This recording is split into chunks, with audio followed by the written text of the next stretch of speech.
Welcome to It Is Always Now with Marty Long. Get ready to open up and let true joy into your life. Join Marty for conversations about inclusivity and respect, the importance of curiosity, and making change happen. Your journey of exploration and discovery into the greater world around us begins now. Here's Marty. Greetings. My name is Marty Long. My goal is to encourage you to awaken your curiosity. Curiosity is what keeps us seeking and finding truth and lasting joy. I'm going to start with something Jesus said in Matthew 19:14, taken from my favorite version of the Bible, The Voice. Let the little children come to me. Do not get in their way. For the kingdom of heaven, aka the next life, belongs to children like these. But why? The way I see it is because children just naturally possess all of the attributes that allow them to have an open heart and mind. If you listened to my last podcast, it ended with the thought that the reason so many are not able to make a meaningful connection with the eternal is that they make it too complicated. They miss the whole point.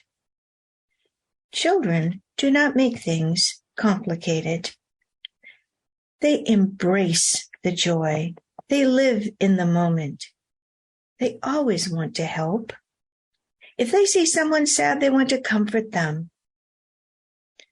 To further set the stage, the assumption here is that your inner child needs your permission to come out and play.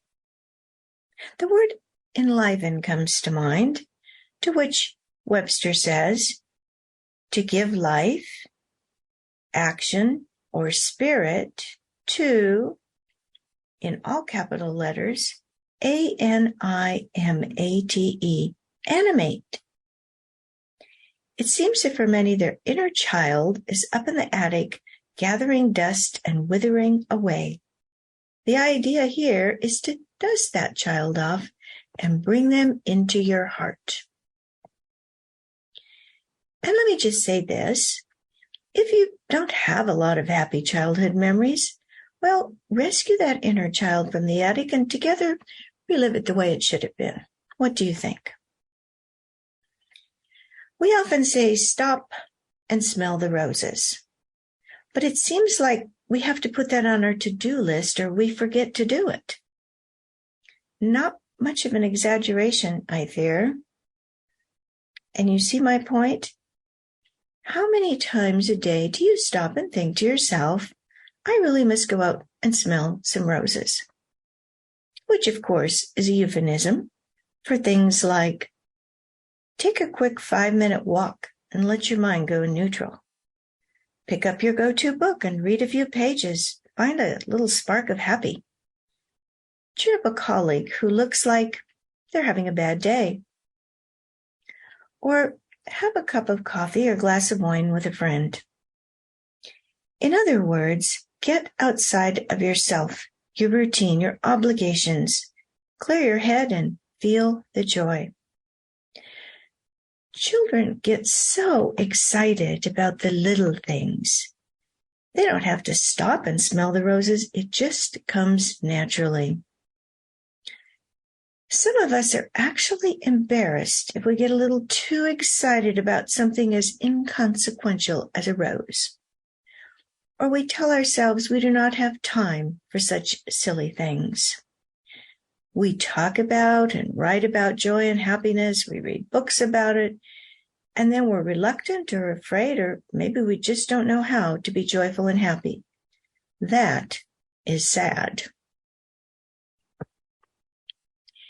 So we must nurture, awaken, animate our inner child. A good place to start? Well, make a point of letting go and really enjoying something new, something you would normally think only a child would do. Maybe go to Michael's and buy some paints and paint a picture. or get one of those little kits and grow a chia garden. You don't have to tell anyone. Just enjoy some fun time with your inner child. We have this wonderful shop here in Kingwood called the Mud Pie Company. They have hundreds of raw pottery pieces in rainbow colors for glazes. You pick your piece and start painting. They fire it and voila, you have a memory. Now, on the surface, I think the assumption is this is for children, but there are plenty of adults there too. I find that going in, picking a piece and some colors, and soon my inner child takes over. So here are some more of the attributes that we can learn from children. They're uncomplicated. Remember the KISS thing? To repeat, people miss out on that connection with the eternal because they make it so complicated. And they miss the point altogether. Children are curious. They have a desire to investigate and learn. They zero in on the tiniest things, a rock, a pretty flower, a little lizard, some random object they haven't noticed before. They're excitable. Think Christmas morning. And they're unafraid to ask questions. As you may already know, my father was a teacher, and I can remember riding in the car and asking my father so many questions.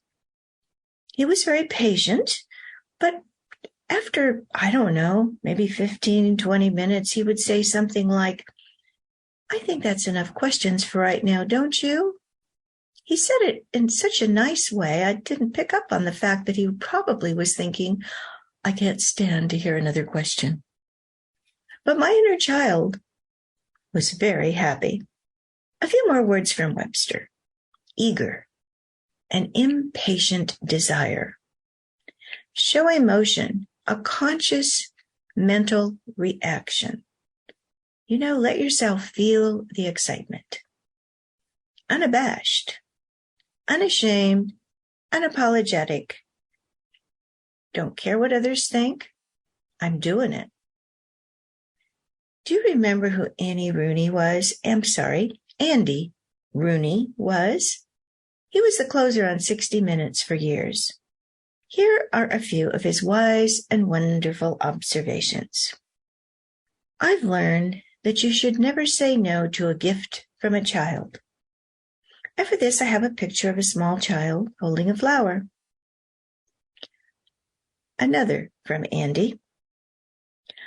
I've learned that it's those small daily happenings that make life so spectacular. So I challenged myself, what small daily things can I think of in my life? A special flower in the garden that opens up is an example.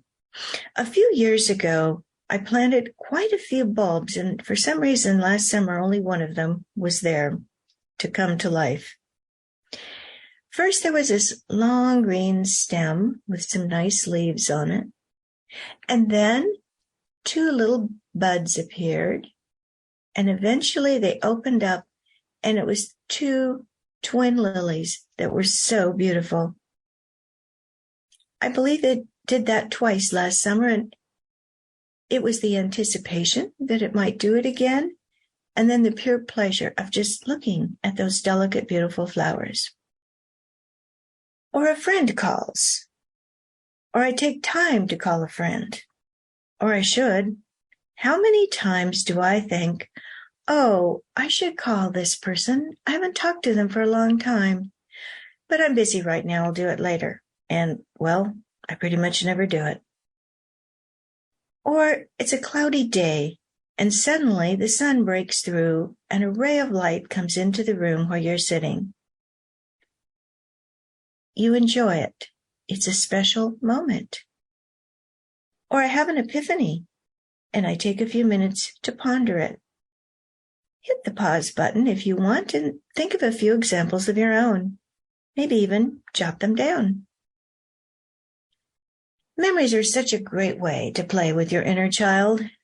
Personally, I love to make picture books. You take pictures, you arrange them on a screen in the app you are using, add a few words, and you have a memory book. I have quite a collection for trips, a special year, a small one for a special memory I want to keep fresh. I can pick one of those up and invite my inner child to join me and relive those special moments. Here's another quote from my go-to book, 100 Ways to Keep Your Soul Alive, by Frederick and Anne Broussard. Number 31, act out your dreams. This comes from Michael Grasso in Soulmaker. Great dreams contain inexhaustible truths and orient us like runes towards our futures.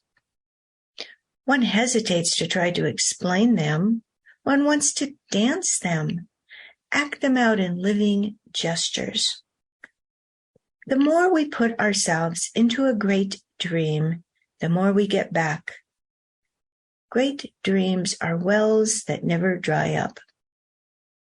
Can't you just see your inner child dancing with living gestures? Don't you see, dreams lure us into research, and research makes our dreams, our goals come true. There's two aspects, I think, to all of this. Daydreaming, fantasy, visualize. Remember my teacher that told us we should spend some time each day daydreaming? So perhaps I should try to do exactly what I did as a child. Lie in the grass, looking up at the clouds as they go by. Share that moment with my inner child. Pondering is a little different. We think about it and reflect on it. Yes, in thinking about daydreams and pondering, we need to do this when we're thinking about the eternal. You think? This is really what meditation is about, at least I think so. Here's another quote I want to share. Play is the highest form of research. Einstein said that. And I find that playing with ideas about the eternal can make that all the more real for me. Think about it. When children play on the computer, what do? Well, first they're unafraid. They just start pushing buttons and trying things. In the process, they're learning. Trial and error works for them, and they're not afraid of errors. What is it that holds us back? Fear. It occurs to me that a lot of life is like that. We must try things. Even in our search for the eternal, we must try different approaches. Like the muse, for example, or different essential oils. So far, my favorite one is bergamot, but you'll never know until you try. Now, here's an article I found on a site made with lemons, and I'm quite certain I've noticed that site before. You might want to check it out for yourself. The article I found is 22 ways to connect with your inner child. I'll share a few. You can read the rest for yourself or come up with some of your own. Get messy. Have you ever taken a child to a park right after the rain? The first thing they go for is the mud puddles. And they're especially enjoyed if they contain actual mud. Number 2, treat yourself to something ridiculous. Something only a child would do. Find a swing and just swing. Buy a stuffed animal. I just did that recently. I got this little, TY mouse. Cutest thing ever. He now has joined some of the other things I talked about on my desk. Number 6, write a letter to yourself, about something you did as a child, like going to summer camp. Well, preferably if it was a positive experience. Or write about watching the fireworks on the 4th of July. Since I grew up on the North Oregon coast, and in a time when there weren't quite so many restrictions, we would go down on the beach, build a campfire, roast marshmallows and wieners until it was time for the show, and then lie back on a blanket on the sand and look up at those fireworks as they went off, one after another. So much color. 11, try arts and craft, like my mud pie place. 14, dance around the house. Now, I like to make playlists on my iPhone. So, while I was working on this podcast, I made one for myself, just with music that one could dance to. And no, there will not be a YouTube video of me dancing. Just saying. So here's a few of my own. Google images of things you like. I do that a lot. Now, of course, you can't use those images, but there are places where, if you're like me, you can very inexpensively buy some images that you can use. shotshop.com. shotshop.com. Then you can use them on Facebook or YouTube or anywhere you want. Another thing I like to do is Google images about quotes. In this case, I Googled some images with quotes about children. I'm going to share 2 of them. Every child is a different kind of flower. All together, they make this world a beautiful garden. The second one. Children are not things to be molded. They are people to be unfolded. That one is by Jess Lair, a self-help lecturer and writer. Probably could find her online. Children are not things to be molded, but they're people to be unfolded. As we grow, we often tend to fold up, withdraw, fear what others might think. Let your inner child remind you how to unfold, how to fully embrace life. Another quotation from Einstein. If you want your children to be intelligent, read them fairy tales. It's all about imagination. We have some children's books lying around. Maybe I'll go and read one of those Fancy Nancy books. Well, let's leave it there for now, but remember, it's always time to connect with your inner child. Now is always the time. It is always now.